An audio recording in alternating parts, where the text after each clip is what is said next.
FSN Radio. It's all about what's next. Go to financialsurvivalnetwork.com and sign up for your free weekly newsletter. You'll also get 3 free reports. The Financial Survival Network. It's all about what's next. Welcome, and you are listening to the Financial Survival Network. I'm Kerry Lutz, and history, does it repeat itself? I'm not sure. What is the proper way to deal with history? Do you rip monuments down? Do you embrace the past? Or do you forget the past, suppress it, and go on with your life, with society? Well, those are interesting questions. First, as always, we urge you to join the discussion, the dialogue. That's what we're all about here at Financial Survival Network. Just send me an email, kl@kerrylutz.com. So the person you're about to hear from, he's a former candidate for governor of the once great state of California. He's written, this is his 8th book, and it's Armstrong, and it's part of the Custer of the West series. His name is H.W. Crocker. H.W., welcome to the show. Great, I'm glad to be here. So, you wrote this book, and a lot of interesting things in it, but tell us about the series and what the message is you're trying to get out here. Sure. Well, it will be a series if the first book succeeds. So all rests on this first book. But the first book, it takes a famous incident from American history, Custer's Last Stand, and it twists history slightly. It assumes that Custer is actually rescued from the battlefield. All of his men are massacred. This white woman who's been captured by a Sioux Indian, made his squaw, she rescues him from the battlefield, and he survives. And through a series of misfortunes and adventures, he escapes with her, and he eventually becomes a marshal. But he's trying to clear his name. He has to work undercover with a different name because he feels this great shame of this one blot on his career, this one military catastrophe, and he wants to figure out who betrayed him so that this happened, because Custer famously had the luck of Custer. He was never defeated in the battlefield, and he wants to find out what happened this time. So he becomes this undercover marshal named Marshal Armstrong, in fact.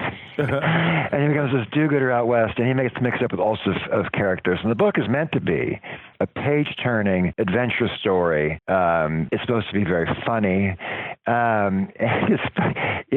But throughout, I should say, it's meant as sheer entertainment, but throughout, there are real tidbits of history. The character of Armstrong is very much like the real George Armstrong Custer. It's just that his traits, his personality traits, his experiences are real, but the traits are exaggerated for comic effect. So, for instance, George Armstrong Custer in real life was an incredibly courageous man who led from the front, who wore colorful uniforms which could easily attract sharpshooters against him, but he did that to inspire his men. In the book, he takes it a little bit farther. George Armstrong Custer was famously devoted to his wife. He was a very handsome man. He was a flirt, but completely devoted to his wife, Libby. The book is actually set up as a sort of this long novel length, in fact, letter to his wife explaining what has happened to him. And it plays to that comic effect, too, his devotion to his wife. But probably one of to my mind, the best parts of the book is that Custer was a little bit like, in this respect at least, St. Francis of Assisi, in that he had this tremendous rapport with and power over animals. He loved dogs and horses and just about every animal you can imagine, and he would keep them as pets all around his camp. And in the book takes that affection he had for animals, his ability to calm them and lead them, and plays it for comic effect. So the whole book is meant to be funny, exciting, but it does have a couple underlying important themes, one of which is just to recapture the sort of affectionate and to my mind, truer memory of American history, which is not a litany of, as the left would have us believe, racism, sexism, genocide, all these horrible things because of slavery and Indian wars. And, no, when I was growing up, it was about the conquest of the West. It was the winning of the West, how the West was won. Right. This book brings back that sort of spirit, which I think is the right one. And unless we have this sort of idea of America's history as a great adventure story, which I think it is, then I think we're going to self-destruct. You cannot have a country, a society based on the idea that, oh yeah, our founding was a criminal enterprise, and the way we conducted ourselves for 200 years was essentially as genocidal maniacs, epitomized by men like Custer, who just slaughtered Indians. That is not true to real history. That is not the actual American story.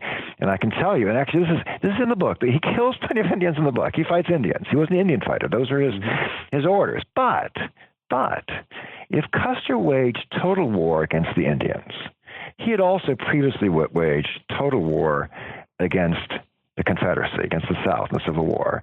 And yet, at West Point before the war, actually during the war, some of Custer's best friends were Southerners. He liked Southerners. He attended the wedding of a Confederate officer during the war, standing in as his best man, wearing his Union blue, while his former West Point friend was wearing his Confederate gray. I mean, he was very much a man of certainly after the war, reconciliation to a far greater degree. This is a man, a veteran of a war that killed 600,000 people, that was waged in part against civilians in the South.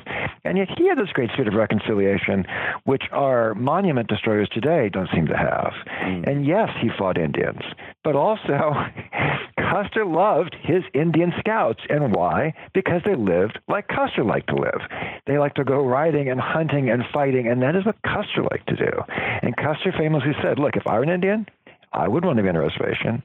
I want to be out, on the open plains, riding around, having a great old time. And that's, he and his Indian scouts were very close. So the book, in a way, knocks down some myths. It reaffirms some old-fashioned truths about the West, about American history, about all sorts of things. But I hope it's basically, for most people, entertainment.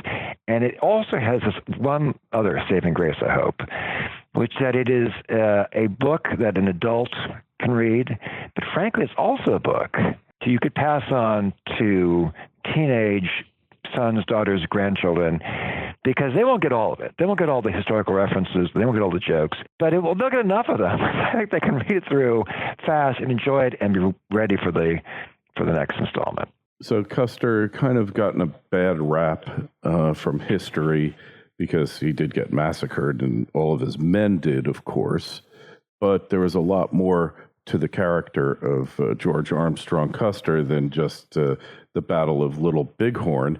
And so one thing that gets neglected by all these people who think we stole this from the Indians, and I call them Indians because that's what I grew up calling them. The land was stolen from them. Yeah, they were mistreated, sure, but there were a lot of brutal tribes out there who were really murderous and really had no respect for life.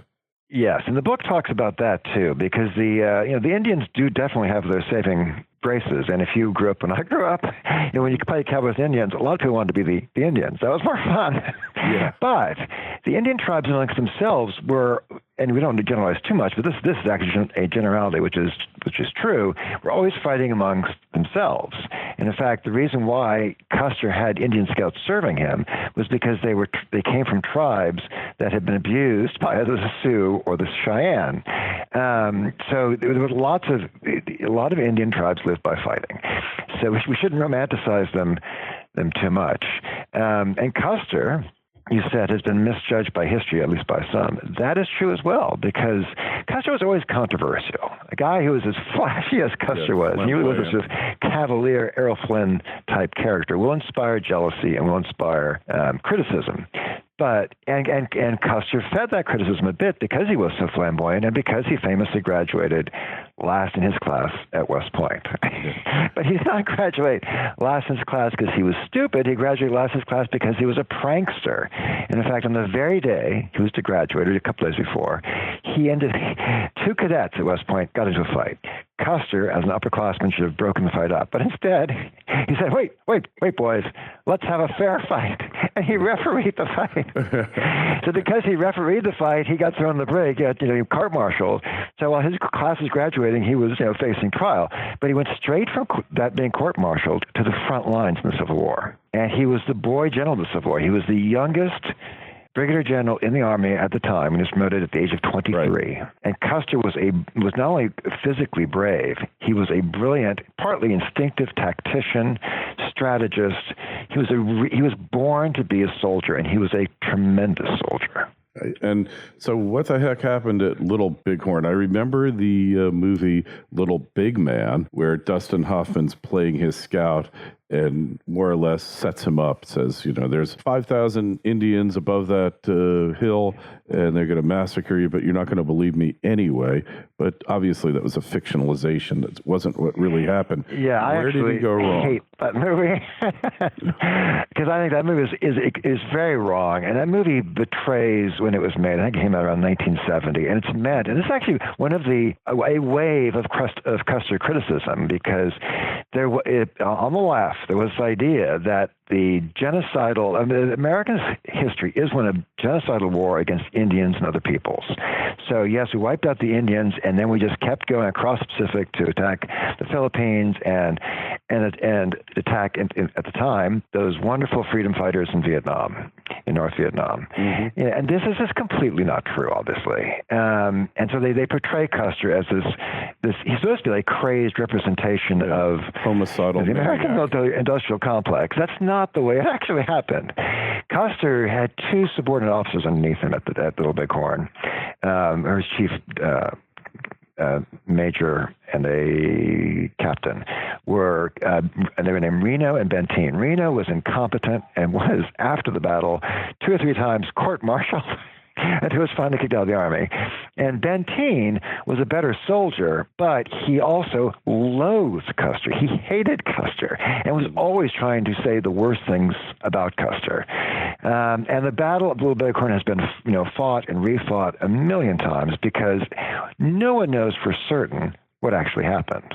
Custer's men are massacred. There are no survivors. So, there are different theories about what could have happened.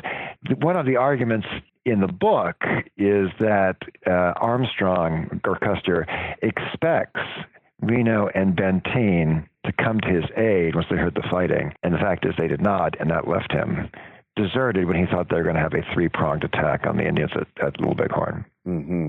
One of the things with Indian fighting is that one of the great risks from a soldier's point of view, if you're serving the U.S. Army, was that the Indians would run away. So even if you wanted to bring them to battle, you had to trap them. And this is one of the things that was running through Custer's mind at the time, we can presume, is that, I finally tracked these guys down, and they're going to just run away unless I go after them right now. So, but as he discovered mortally, it was the biggest Indian encampment anyone had ever seen. And we forget, too, there is a school of thought large from the left that Custer had it coming. Custer died for your sins, that sort of thing. It's actually it should be a tragic American story, a story we remember both for the heroism shown by the 7th Cavalry and the Custer, but also the tragedy of the event. Dying with Custer there at the battle were 2 of Custer's brothers who served with him, as well as his young nephew, who was named after him, and his brother-in-law, who was known as the Adonis of the 7th Cavalry because he was an incredibly handsome man. So it was really a family massacre as well as a massacre of a unit. Custer dies in his middle-aged 30s there, and his wife, Libby, lived to a ripe old age. She lived, I'm trying to remember now, to around 1933. The battle happened in 1876. So she lives to be quite old, never remarries, and writes 2 or 3 books about her life together with Custer. And her whole life is devoted to maintaining his reputation, enshrining his memory. Kind of like Alexander Hamilton's wife.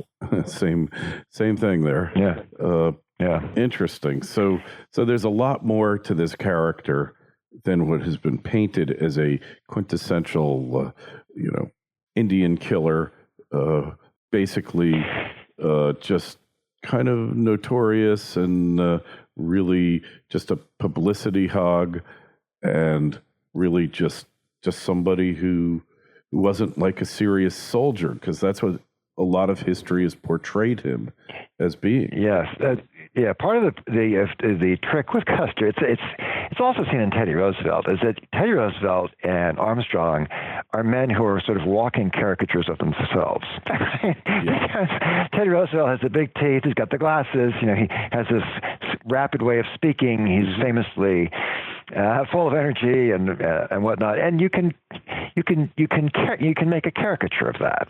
So if you want to criticize him, you can say, as people did at the time, he's this overgrown boy. The president's about 12 years old, or whatever they would say. But in fact, of course, we know that Teddy Roosevelt, yes, he had some boyish spirits, but he was an extremely serious, well-read man who was also a part-time, at least, soldier. And Custer, too, can be easily caricatured because of his long, flowing, blonde hair, his cavalier manner, and he really was like Errol Flynn in the movies. But that exterior hid a far more serious person.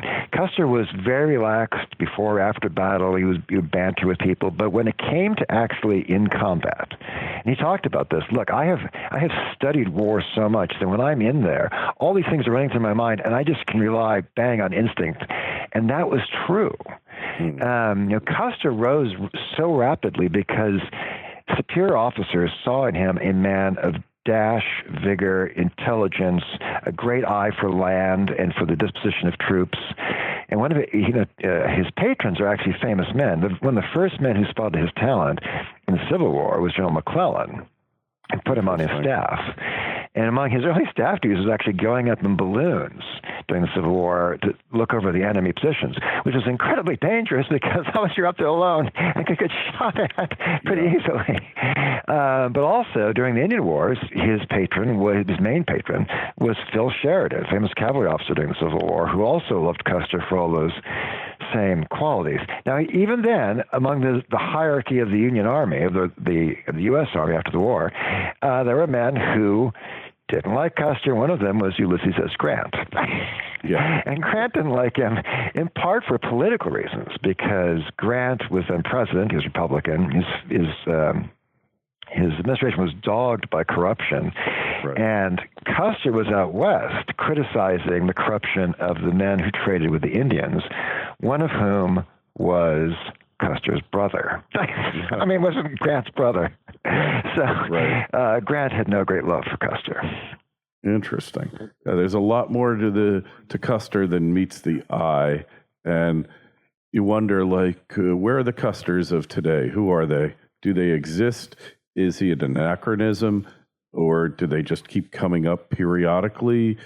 We've seen great generals in this country subsequent to it, obviously.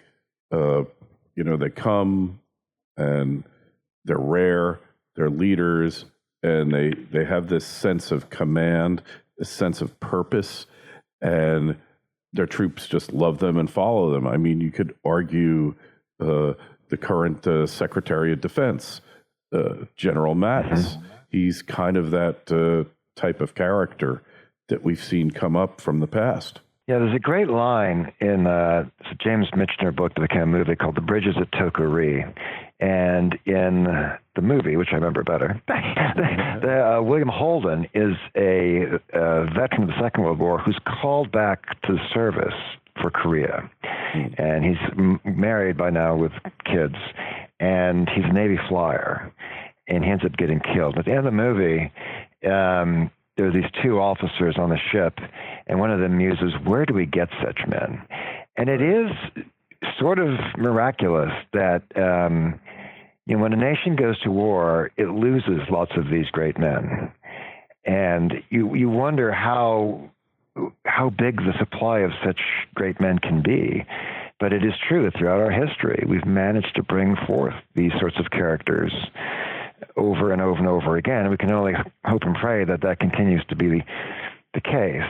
I will say that just on a more comic note, that when President Trump announced this idea of creating a space force, I couldn't help but think Custer would be there.